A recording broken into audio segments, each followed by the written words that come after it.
Théoricienne du pouvoir, philosophe, professeure, Hannah Arendt est une des figures intellectuelles les plus importantes du XXe siècle. Elle a notamment pensé l'effondrement du politique dans le totalitarisme. Elle a élaboré lors du procès Eichmann l'expression de la banalité du mal, à l'origine de très nombreuses controverses, et plus généralement, elle a interrogé la qualité de la vie de l'esprit dans le monde moderne. Ces jours-ci paraissent les cahiers de Lerne qui lui sont consacrés, riches de nombreux textes inédits qui vont nous permettre d'éclairer à nouveau sa pensée. Pour en parler, nous recevons les philosophes Martine Lebovici et Aurore Mregen qui ont dirigé cette publication. Alors bonjour à vous deux. Bonjour, et merci beaucoup d'avoir accepté notre invitation à Academ. Alors, ces cahiers de Lerne sont particulièrement intéressants, comme je le disais, parce que vous y avez fait des choix éditoriaux très précis et notamment de très nombreuses correspondances inédites, de très nombreux textes inédits. Et il m'a semblé, en découvrant les cahiers de Lerne, que ça répondait d'emblée à une polémique de ces dernières années qui a été à nouveau actualisée du rapport entre Heidegger et Arendt.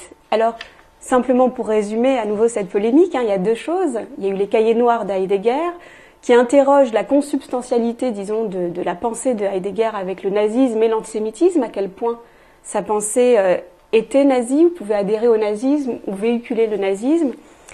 Et deuxièmement, voir dans quelle mesure Hannah Arendt aurait prolongé la pensée de son ancien professeur.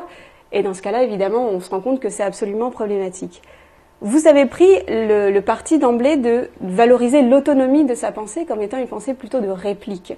Alors, comment est-ce que vous avez fait précisément pour autonomiser la pensée de Arendt avec ses cahiers ?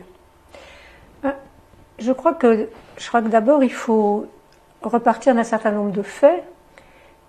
La liaison amoureuse d'Arendt avec Heidegger, son éblouissement lorsqu'elle a découvert sa pensée, en particulier avec ses cours, mais aussi le fait que, à partir d'un certain moment, après avoir prononcé des jugements très durs à l'égard d'Heidegger, elle décide de ne pas s'exprimer en public à son sujet. Sauf une fois, c'est le fameux le texte qu'elle a publié au moment des 80 ans de Heidegger, où il faut vraiment reconnaître que lorsqu'elle aborde Heidegger et le nazisme, elle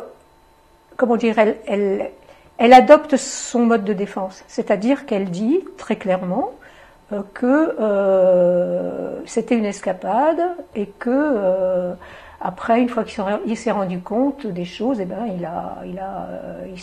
est retourné sur sa montagne, etc. Je crois que c'est intenable aujourd'hui de dire ça, avec ce qu'on sait de l'engagement de Heidegger, et aussi du fait de la publication des cahiers noirs. Mais cela dit, il faut savoir qu'est-ce qu'on pose comme question à propos d'Hannah Arendt à partir de ces faits. C'est-à-dire qu'il s'agit de savoir ce que Arendt fait de l'œuvre de Heidegger dans sa propre pensée.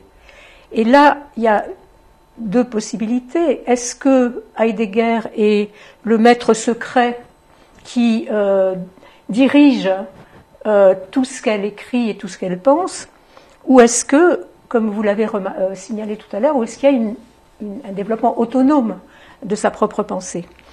Et Arendt, d'une certaine façon, est située, comme pas mal de philosophes juifs qui ont suivi l'enseignement de Heidegger, dans une position de dette et de distance à la fois.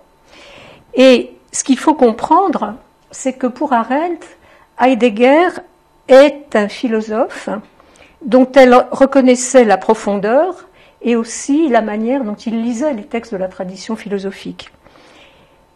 Donc c'était le philosophe. Mais au lieu que cela soit, une acceptation par elle de tout Heidegger, c'est précisément ça le problème. C'est que Heidegger est un pur philosophe, il est presque la quintessence pour elle de la tradition philosophique. Alors, pour Arendt, comme vous l'avez remarqué tout à l'heure, le totalitarisme n'est pas un excès de politique, mais au contraire la tentative d'éradiquer définitivement l'action politique, la spontanéité humaine, et cette spontanéité humaine dans l'action qui se déploie aussi avec d'autres. Et c'est la raison pour laquelle, pour Arendt, l'action politique suppose la condition humaine de pluralité. C'est-à-dire qu'on ne peut pas agir seul. Et après la guerre, la question qui s'est posée à elle, c'était de penser la politique, ou plus exactement d'appliquer à la politique la question qu'est-ce que la politique. Et pour cela, la tradition de la philosophie politique pour elle n'était pas d'une grande aide. Et donc, pour cela, Arendt devait, comme elle le dit, considérer la politique avec des yeux purs de toute philosophie. Or, la pensée de Heidegger ne donne aucun élément pour cette tâche.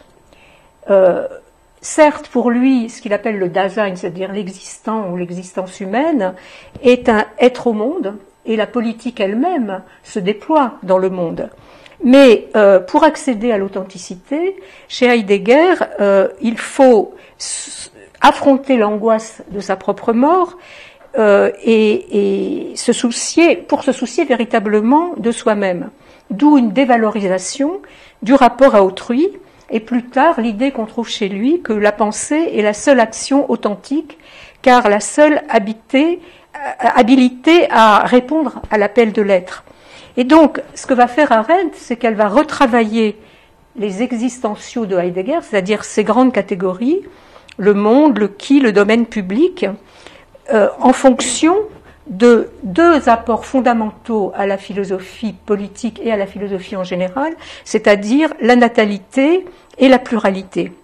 Et si vous voulez, il y a dans le cahier une formulation qui permet de faire comprendre la question que pose Arendt à propos de la quête heideggerienne de l'être. Arendt, à un moment, après avoir parlé de Heidegger, demande ceci.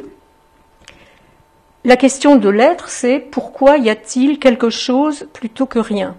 Et elle ajoute, mais cette question du sens de l'être peut être posée dans l'autre sens. On pourrait alors demander pourquoi y a-t-il quelqu'un plutôt que personne ? Il me semble qu'avec cette formulation, on comprend pas mal la distance qu'elle prend à l'égard de Heidegger et aussi de toute la tradition métaphysique. Et donc là, vous montrez que l'autonomie de la pensée de Arendt, c'est non seulement parce que c'est une réplique, mais c'est surtout une réplique politique, c'est-à-dire qu'elle va penser des catégories politiques qui sont impensables par Heidegger, dans la mesure où, en tant que philosophe pur, il est extrait de la vie en commun ou du collectif et de la vie politique. Hannah Arendt le montre très souvent dans ses écrits, il y a une incompatibilité entre la recherche d'une vérité pure et la théorie politique. Hannah Arendt donne des phrases, donne vraiment des indications qui permettent de voir que, effectivement, il y a une véritable autonomie de sa pensée. Donc, deuxième autonomie de sa pensée, c'est sur la responsabilité. Hannah Arendt a énormément réfléchi au concept de responsabilité, de la faculté de juger, de ce qui nous permettait soit de stimuler notre faculté de juger, soit de l'atrophier.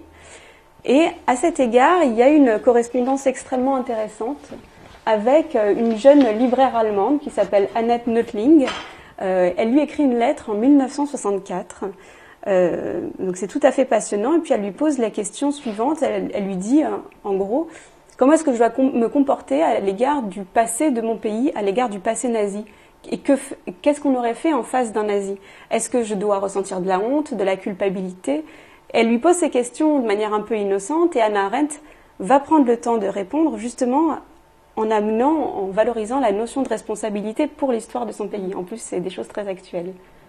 Oui, effectivement, c'est donc Annette Nottling qui est une jeune libraire elle demande vraiment à Arendt, enfin, elle affirme sa honte en fait. Elle dit j'ai honte en tant qu'Allemande. Et Arendt est assez sensible à cet argument qui est quelque chose qu'on a entendu beaucoup et donc elle répond effectivement, elle prend le temps de lui répondre. Elle lui dit, enfin d'une part qu'elle a honte en tant qu'Allemande, elle demande effectivement ce qu'elle aurait pu faire à l'échelle, ce qui était possible de faire à l'échelle individuelle, et elle évoque cette question de la responsabilité pour les actes qui ont été commis.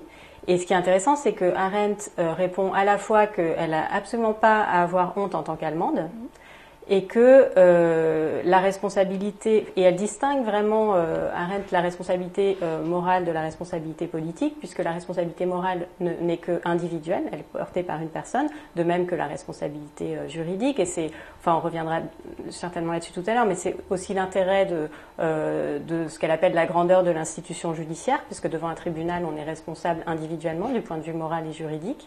En revanche, la responsabilité politique, elle peut être collective. Mais ce que dit Arendt, c'est que cette responsabilité collective politique, elle est liée à deux conditions. Il faut déjà que ce soit des actes pour lesquels je sois impliquée, mais parce que j'appartiens à un groupe auquel il n'est pas possible dont je ne peux pas me détacher par un acte volontaire. Et par exemple, elle donne l'exemple d'un grand nombre de personnes qui sont sur une plage et quelqu'un se noie. Elle dit là, il n'y a aucune responsabilité collective. En revanche, du point de vue politique, il y a une responsabilité collective qui est assumée par le gouvernement. Et de ce point de vue-là, un gouvernement qui doit assumer ce qui a été fait par le gouvernement qui l'a précédé. Et à l'échelle individuelle, il y a une part de cette responsabilité politique qui peut être assumée dans l'action plurielle avec d'autres pour s'opposer à ce gouvernement dont on porte une part de la responsabilité des choix qui ont été faits. Donc ça, elle lui répond effectivement que cette responsabilité, elle n'a pas parce que quand tout le monde est coupable, personne ne l'est d'une certaine façon. Oui, c'est ça. Il y a une espèce de dissolution de la culpabilité dans la culpabilité collective, mais c'est très intéressant dans le rapport qu'on a, nous, à l'histoire ou au devoir de mémoire. Elle insiste plus sur la notion de responsabilité que sur la notion de culpabilité qui, comme on le sait, peut être mal vécue. Il peut y avoir ensuite des rejets de culpabilité qui sont pires que ce qui aurait été un remède dans un autre cas. C'est-à-dire qu'elle distingue vraiment aussi la culpabilité qui est toujours individuelle oui. de la responsabilité qui peut être individuelle mais qui peut être collective. Alors que la culpabilité n'est pas collective, elle est individuelle, la culpabilité. Et alors la responsabilité, elle nécessite de connaître quand même effectivement l'histoire de son pays. Et la jeune libraire lui dit de manière très innocente et naïve, mais je ne me souviens pas qu'avant Hitler, ça ait gêné qui que ce soit d'avoir un voisin juif. Et oui, d'ailleurs, elle lui dit, je suis peut-être naïve, elle ne le dit pas exactement comme ça, mais il me semble que personne n'était antisémite avant Hitler. Et donc là, Arendt lui répond, bon là, vous vous mettez vraiment le doigt dans l'œil et que effectivement, il faut vraiment que vous en sachiez un peu plus avant d'affirmer des choses comme ça. Et elle lui dit, allez voir la première partie de mon livre, donc c'est sur l'antisémitisme, donc le premier tome des origines du totalitarisme, effectivement, où elle évoque à la fois l'antisémitisme politique et l'antisémitisme social. C'est-à-dire que l'antisémitisme politique, c'est lié au fait qu'à un certain moment, toutes les classes de la société qui entraient en lutte contre l'État ont assimilé ont compris les Juifs comme les suppôts de l'État, donc qui étaient liés à l'État. Donc il y a eu, le mouvement déterminant, ça a été le scandale de Panama où les Juifs ont été assimilés à cette corruption. Donc là est né il y a eu en tout cas une compréhension du complotisme, d'une sorte de pouvoir occulte des Juifs. Donc ça c'est ce qu'elle décrit comme l'antisémitisme politique. Et elle décrit aussi une autre forme d'antisémitisme social qui consiste à dire que malgré tous les efforts des Juifs pour s'intégrer dans la société, il y avait comme une espèce de suspicion et que ils essayaient de s'insérer un par un, mais finalement on les soupçonnait d'être un groupe qui n'avait aucune place dans la société. Donc voilà, là elle renvoie cette jeune libraire à cette partie de cet aspect de l'antisémitisme politique tel qu'Arendt le décrit. Ça me fait penser à certains qui aujourd'hui parlent de philosémitisme d'État. Oui. C'est-à-dire que on essaye de faire, d'établir un lien entre l'État et les Juifs. Et ça a quelque chose de cet antisémitisme politique que décrit Arendt. Parce qu'à partir du moment où les Juifs sont mis du côté de l'État qui est la source de tous les maux, eh bien, on est mal barré, disons. Mais alors c'est très intéressant parce que l'antisémitisme politique pour Hannah Arendt. Elle dit ensuite dans cette réponse à Annette Nottling, elle dit l'antisémitisme d'obédience hitlérienne est un phénomène européen. Et je pense que plus tard, elle dit que c'est lié à l'idée de l'État-nation aussi. Donc je pense qu'il y a cette dimension dans l'antisémitisme politique, c'est-à-dire, comme vous êtes en train de le dire, que c'est l'idée qu'il y aurait une nation dans la nation et que l'État-nation ne peut pas supporter ça. Et c'est ce qui va développer cet antisémitisme peut-être structurel, enfin, dans les structures du politique en Europe, ce qui ne sera pas le cas aux États-Unis. On aura peut-être l'occasion d'y revenir, mais peut-être qu'on peut dire quelque chose là-dessus par rapport à la situation juive aux États-Unis, par rapport à la situation juive en Europe, sur l'État-nation. C'est-à-dire que la grande découverte d'Arendt, quand elle arrive aux États-Unis, elle qui vient d'Europe, où elle assiste à ce qu'elle appelle l'effondrement de l'État-nation, l'État-nation qui n'est pas en mesure de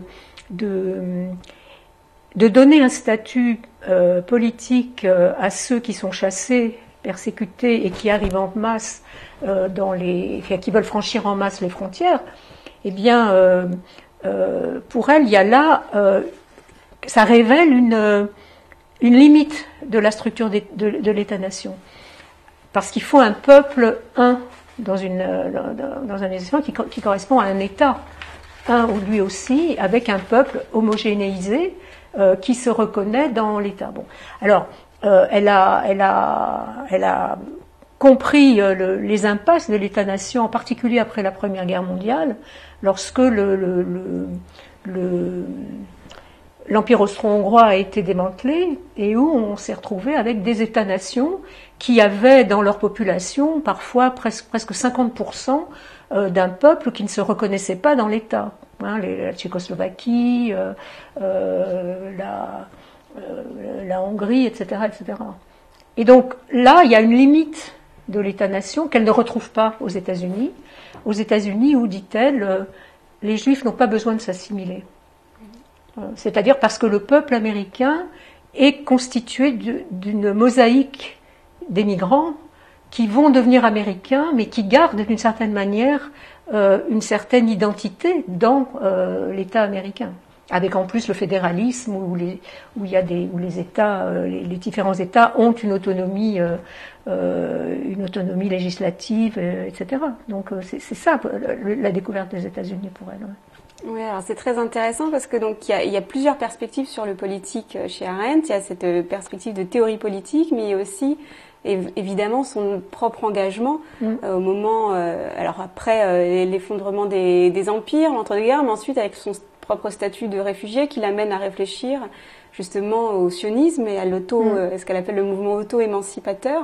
Comment est-ce que les cahiers permettent d'éclairer d'une nouvelle manière l'engagement sioniste d'Arendt, et puis on reviendra sur une lettre en particulier après? Non, c'est-à-dire que son engagement sioniste n'est pas lié à son statut de réfugié. Il est lié, il commence dans les années 30 en Allemagne, quand l'antisémitisme commence à monter, et que aussi elle se rapproche de Kurt Blumenfeld, qui était le président de l'organisation sioniste allemande.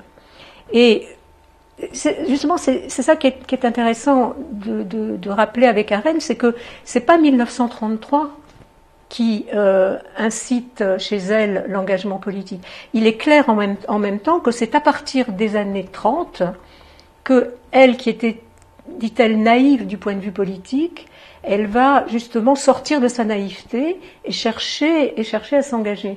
Et c'est vrai qu'elle va s'engager auprès des sionistes parce que, d'après elle, ce mouvement était le seul à être prêt à agir, et aussi parce qu'elle considérait que le sionisme était la première tentative qui ait été menée depuis des siècles, qui a mené une partie du peuple juif pour faire passer ce qu'on a appelé la question juive d'un problème privé à un problème politique. Alors, dans les cahiers, nous publions deux inédits, tout à fait, qui n'ont jamais été publiés. C'est d'une part une intervention d'Arendt dans un groupe de jeunes juifs exilé aux États-Unis et qui cherche à réfléchir sur qu'est-ce qu'il est possible de faire aux États-Unis. Et d'autre part, une correspondance avec Yehuda Magnes, qui était le président de l'Université hébraïque de Jérusalem et qui, toute sa vie, a été, si vous voulez, préoccupé par la question de l'injustice faite aux populations arabes de la Palestine de l'époque. Alors justement, il y a dans la lettre, l'échange qu'il y a avec Yehuda Magnes, qui est donc cette personnalité juive qui est rabbin, n'est-ce pas? Il est rabbin, oui. Voilà. Et il discute du sionisme, et dans la lettre, dans cet échange, on voit à la fois la nature de l'engagement sioniste d'Arendt et jusqu'où peut aller sa critique, parce que Magnes a une phrase justement, parce qu'il réfléchit à la question judéo-arabe, et il se dit ce serait dommage, ou c'est dommage que certains juifs se comportent comme ce qu'ils ont subi il y a à peine quelques années, puisqu'on est en 48. Mm-hmm. Donc il y a déjà des critiques de cette nature-là dès 1948, et Arendt lui répond, et il lui dit « cette phrase me gêne, il faudrait mieux l'enlever », et c'est ce qu'il va faire. Donc il y a une limite, elle n'accepte pas cette comparaison. Mais non, mais ça, si vous voulez, c'est la correspondance avec Yehuda Magnes montre un rapport de confiance entre ces deux personnes. Et justement, ça a été le seul moment où Arendt a pu espérer avoir un impact direct sur ce qui se passait. Alors, il faut aussi préciser, parce que si on présente les choses comme ça, on a l'impression qu'Arendt était une sioniste, mais en fait, vous savez aussi qu'elle est critique à l'égard du sionisme. La question, c'est jusqu'où sa critique du sionisme va. Oui, alors, pour ce qui est de Magnes, c'est le moment, parce que Magnes était une figure très respectée, une figure, quelqu'un qui était vraiment un acteur politique dans la Palestine de l'époque, et donc, c'est la première fois, au fond, qu'elle travaillait avec quelqu'un, avec l'espoir de pouvoir avoir un peu une influence sur ce qui était en train de se passer. Mais ce qui était en train de se passer, c'était les circonstances de grande violence de la naissance de l'État d'Israël. Et effectivement, elle partage avec Magnes des doutes, justement, sur ce que peut donner un État-nation dans cette partie du monde où il y a deux peuples qui se revendiquent, qui se revendiquent de leur propre histoire. Et là, on parlait de la question de l'État-nation. La question qu'elle pose dans tous ces textes concernant la question judéo-arabe, eh bien, c'est entre autres est-ce que vouloir à toute force créer un État-nation, est-ce que ça ne va pas, est-ce que ça n'est pas extrêmement dangereux à partir du moment où il y a sur place, et nous le savons, deux peuples qui se revendiquent d'une histoire différente, hein, et voilà. Oui, c'est ça, c'est ce que les cahiers montrent.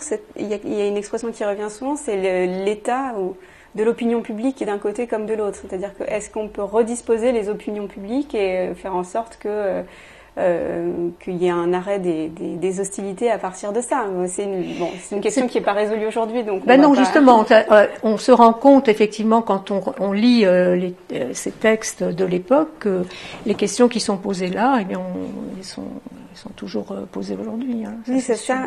C'est intéressant, ça donne une perspective, et puis tous les débats qu'il y a autour d'Hannah Arendt, on les retrouve aujourd'hui d'une manière ou d'une autre dans le monde intellectuel en général, mais dans le monde intellectuel juif de manière très précise. Et notamment, donc il y a un autre exemple de ça dans les cahiers, avec un autre échange absolument passionnant qui est avec Arthur Herzberg, qui est lui aussi rabbin, mais là un rabbin conservateur, et c'est sur le fameux cas Eichmann, sur le reportage en fait d'Hannah Arendt lors du procès Eichmann, et notamment sur ce que Hannah Arendt montre dans la responsabilité des Juifs à l'égard de leur propre assassinat. En fait, il le formule comme ça, Et il lui dit, bon, la docteure Arendt insiste et exagère, ou de manière subtile et abstraite, cette responsabilité juive. Et il dit, moi, je me souviens de mon père ou de mon grand-père qui n'était pétri par aucune idéologie, qui ne pouvait, enfin, voilà, et qui a subi le nazisme. Donc c'est une lettre assez bouleversante, en fait, où on se dit, oui, là, comment est-ce que Hannah Arendt va réagir, en fait, à cette attaque-là? Et finalement, ils ont un échange qui est plutôt apaisé, et lui-même va retirer l'excès de sa critique par rapport à cette question de la responsabilité juive. Qu'est-ce qui s'est passé, en fait, entre deux? Et il y a quelque chose presque qu'on ne comprend pas. Ce qui est important de rappeler là, c'est que Arendt n'a jamais bien sûr dit que les Juifs étaient responsables. Ce qu'elle a fait, donc on va revenir tout à l'heure certainement sur la question de la banalité du mal, mais là il fait référence à la description d'Arendt, ou en tout cas à l'interrogation sur les conseils juifs, qui occupe une dizaine de pages dans son rapport, enfin dans son livre, enfin qui est devenu son livre sur Eichmann, et dans lequel elle s'interroge sur le type de responsabilité qui peut être lié à cette participation contrainte et forcée, en voulant montrer évidemment que, tout ça est en surfond de la perversité du régime nazi qui a forcé les victimes à avoir une implication dans leur propre destruction. Et elle s'interroge sur cette responsabilité, ce qui veut absolument pas dire qu'elle les condamne, mais c'est une question qu'elle pose, en fait. C'est une question qu'elle pose par rapport à cette perversité-là du régime nazi. Donc, en posant cette question, on peut évidemment dévier et dire « Ah, si elle pose la question, c'est qu'elle veut dire que c'est les victimes qui sont les coupables. » Mais non, ce qu'elle essaye d'interroger, c'est quel type de responsabilité on peut essayer d'analyser dans un contexte où il était impossible d'avoir une bonne attitude et où, de toute façon... elle le montre très clairement. C'est des questions extrêmement sensibles. Très difficiles à poser. Et ce qu'elle dit, effectivement, c'est qu'elle pose ces questions. Elle les pose. Donc, effectivement, c'est pour ça que, éventuellement, l'interprétation est peut-être difficile ou va être biaisée. Mais c'est aussi, ça témoigne du rapport qu'on souhaite que des figures intellectuelles juives aient au monde juif aussi. C'est-à-dire que Hannah Arendt, ça a été aussi la figure qui a été attaquée sur... son amour du peuple juif, on connaît la polémique avec Gershom Scholem, est-ce qu'elle avait l'amour d'Israël, le Ahavat Israël suffisamment ancré, et parce que ce qu'elle écrit témoigne d'une distance avec son peuple d'appartenance. Mais on sait que Arendt tient justement à cette distance et à fournir une espèce d'objectivité. Justement sur l'interprétation des expressions, des concepts qui ont été controversés, vous avez une contribution dans le cahier, notamment sur justement la question du mal, de la banalité du mal et de cette expression qui a été extrêmement utilisée dans tous les sens possibles et très certainement aussi mal comprise. Et simplement, j'aimerais bien que vous reveniez sur votre propre interprétation, que j'ai trouvée très éclairante, puisque vous dites la banalité du mal, d'abord qui est une expression et pas un concept, même si ça a été utilisé ensuite comme ça, fait qu'elle renonce au concept de mal radical qui vient d'Emmanuel Kant. Mais ce faisant, en fait, vous dites la chose suivante, c'est que la banalité est du côté des meurtriers, qui sont dans un système d'organisation et de coordination d'un meurtre à dimension industrielle.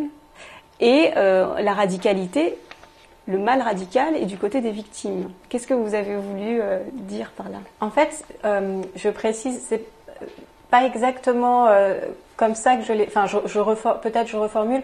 En fait, il me semble que la notion de radicalité du mal, elle émerge quand... elle écrit les origines du totalitarisme, donc quand elle elle analyse ce qu'elle appelle la transformation de l'être humain en spécimen interchangeable d'une espèce, où elle parle d'affreuses marionnettes à face humaine. Donc là, en montrant que il y a une destruction d'abord de la personne juridique, puis de la personne morale, puis de l'individualité unique de chacun. Donc là, à ce moment-là, ce qu'elle appelle la radicalité du mal, c'est cette destruction totale, en fait, qui a été de l'être humain, qui a été mise en œuvre par les nazis. Quand elle se rend au procès d'Eichmann, elle est surprise de voir ce personnage dans cette cage de verre, et elle montre, bon, on reviendra peut-être tout à l'heure sur ce qu'elle appelle, en tout cas, elle insiste sur l'absence de pensée et de jugement chez Eichmann, qui se défend en disant qu'il a obéi aux ordres. Donc là, ce qu'elle explique, c'est que, elle essaye d'une certaine façon, elle va jusqu'à un certain point, elle le suit dans son raisonnement, même si elle n'est pas dupe et qu'elle sait bien que c'est un système de défense, mais qu'elle essaye de montrer ce que signifie cette obéissance. Enfin, elle essaye de comprendre ce qu'elle sous-tend, en fait. Et là, bon, ce qui est important aussi, c'est de rappeler qu'il est évidemment coupable et responsable, et que cette obéissance en politique, pour elle, l'obéissance équivaut à un soutien.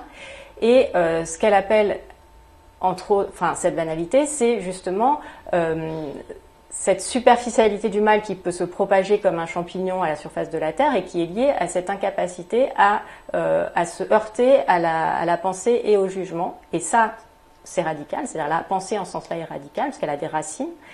Mais la banalité, en tout cas le problème moral pour Arendt, il se pose dans la mesure, par rapport aux personnes qui se sont coordonnées justement sans conviction. Alors ça ne veut pas dire que les criminels, ça englobe tous les criminels nazis, parce qu'elle dit que justement dans le système de renversement total de la légalité sous le Troisième Reich, finalement les criminels, eux, ont pu accomplir ce qui, en toute légalité, ce que de toute façon ils auraient accompli et pour lequel ils auraient été condamnés. Mais le problème moral, justement, il est soulevé par les gens qui se sont coordonnés et qui ont permis à cette entreprise d'extermination de fonctionner, en fait. Et c'est ce qu'elle appelle la banalité. Donc, en ce sens-là, effectivement, elle change de vocabulaire, et dans une lettre à Gershom Scholem, elle explique oui, j'ai changé d'avis, effectivement, justement dans l'échange qu'elle a avec Gershom Scholem, elle dit oui, j'ai changé d'avis, je ne parle plus de radicalité, mais de banalité, parce que le mal n'a pas de racines, il peut juste être extrême et se propager à la surface de la Terre comme un champignon. Et après, il me semble que, en fait, elle n'a pas vraiment changé d'avis. Je crois que c'est plutôt qu'à un moment donné, elle, à propos d'une analyse, à propos des victimes, elle parle de radicalité du mal. Et quand elle essaye de comprendre le type de mal le type de personnage en tout cas, ou de type de non-personne qui a pu accomplir ce mal-là, extrême. Là, elle parle de banalité. Et d'ailleurs, souvent, elle dit le mal est extrême. Et après, elle emploie beaucoup moins les termes de radical, de banal, mais elle parle d'un mal extrême. Ça me fait penser que, selon Arendt, le totalitarisme, la norme du totalitarisme, c'est le meurtre. Hein, alors que, justement, en politique, c'est l'exception. Et donc, en fait, il y a cette idée que la normativité totalitaire nazie, c'est cette banalité du mal, en fait, d'une certaine manière. Ou alors le fait que le meurtre soit la norme, soit la règle de ce système anti-politique, si on reprend. Ça, c'est fondamental. Hein, ouais. L'inversion, le tu ne tueras point qui devient tu tueras. Oui. Et à partir de ce moment-là, ne pas tuer, c'est la tentation. Si vous voulez, dans les circonstances dites normales où les individus continuent de fonctionner avec les catégories morales traditionnelles, on peut dire, la tentation, c'est de faire le mal. Tandis que dans le système nazi, où il s'agit de tuer, mais que tuer n'est pas un crime, la tentation, c'est justement de ne pas tuer. La tentation, c'est de ne pas... c'est le bien, la tentation, justement. Mais est-ce que ça garde la nature de tentation? Justement, ça devient une résistance, en fait, nécessairement. Bah oui, bien sûr, ouais. Tout à fait. Tout à fait, ça devient exactement une résistance, ça c'est sûr. Ouais. Alors, peut-être une dernière question. Je pense qu'on a vu des parties très conceptuelles et très de philosophie morale et de philosophie politique chez Hannah Arendt. Mais si on en revient à la figure, à l'identité même d'Hannah Arendt, on a vu juive allemande, qui est passée par la France à un moment donné, qui a été aux États-Unis. Et donc, qui a eu un engagement sioniste, donc elle a toutes ces perspectives-là identitaires. Vous la considérez comme une figure juive européenne, une figure juive américaine, qui est devenue une figure juive américaine? Non, mais je dirais ni l'un ni l'autre, à vrai dire, parce que je crois que c'est intéressant de voir son expérience de départ, c'est incontestablement l'histoire des Juifs allemands. L'histoire de l'assimilation des Juifs allemands à partir de la fin du XVIIIe et du XIXe siècle, et un certain échec de cette assimilation, puisque ça n'a pas empêché la montée d'un antisémitisme totalitaire, si vous voulez. Bon. Et ce que, enfin, si vous voulez, le livre qui pour moi est extrêmement important dans cette question, c'est Rachel Barnhagen, La vie d'une juive allemande à l'époque du romantisme. Parce que Arendt, quand elle commence à réfléchir lorsqu'elle commence à dire que quand on est attaqué en tant que juive, il faut répondre dans les termes de l'attaque. Et donc, elle énonce, quand on lui demande à ce moment-là, qui êtes-vous? Elle répondait, une juive. Mais qu'est-ce que ça veut dire, une juive, dans ces circonstances-là? Alors, ça veut dire d'une part un engagement politique, mais pas seulement. Ça veut dire aussi, dans la mesure où cette judéité n'est pas une judéité traditionnelle, c'est-à-dire qu'il n'y a pas d'inscription dans la tradition juive directe d'Arendt, mais ça veut dire que quand elle écrit Rachel Barnhagen, elle essaye de se demander comment cette histoire d'assimilation des Juifs a commencé. Et quels étaient les dilemmes dans lesquels une femme comme Rachel, dans lesquels elle était prise. Sa volonté d'assimilation et en même temps, à la fin de sa vie, le fait qu'elle rencontre l'antisémitisme et qu'elle va transmettre à Heine le soin de continuer le combat qu'elle n'a pas pu mener. Et donc comment est-ce qu'on peut élaborer cela? Eh bien, c'est en racontant une histoire. Et c'est-à-dire que l'expérience juive d'Arendt, elle ne peut pas être énoncée dans des cadres traditionnels. Et donc, comment est-ce qu'on répond à qui êtes-vous et on répond une juive? Eh bien, on ne peut répondre qu'en racontant une histoire. Et il y a des histoires juives.